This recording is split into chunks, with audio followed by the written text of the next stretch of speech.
Chess போர்ட்ல இருந்து மேத்ஸ்ல important question ஒன்று கேட்டுட்டே இருப்பாங்க. அதை நம்ம பார்க்கலாம். செஸ் போர்டு எப்பொழுதும் 8x8ல தான் அந்த பாக்ஸ் வந்து ரோ காலம் வந்து 8x8ல இருக்கும்.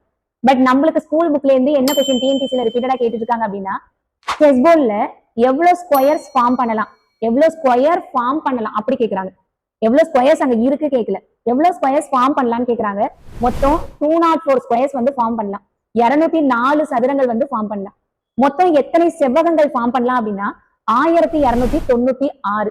சோ ஃபர்ஸ்ட் क्वेश्चन எத்தனை ஸ்கொயர்ஸ் ஃபார்ம் பண்ணலாம் அப்படின்னா 204. எவ்வளவு ரெக்டாங்கிள் ஃபார்ம் பண்ணலாம் அப்படின்னா 1296.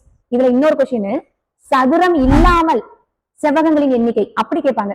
சோ சதுரமா இருக்கக்கூடாது, ஆனா செவ்வகங்களின் எண்ணிக்கைன்னு தனியா கேட்டா அந்த 1296ல 204 மைனஸ் பண்ணி நம்ம ஆன்சர் எழுதணும். 1092 ஆன்சர் கிடைக்கும். ஓகேவா? சோ ஹவு மெனி ஸ்கொயர்ஸ், எவ்வளவு சதுரங்கள் வந்து ஃபார்ம் பண்ணலாம் அப்படின்னா 204.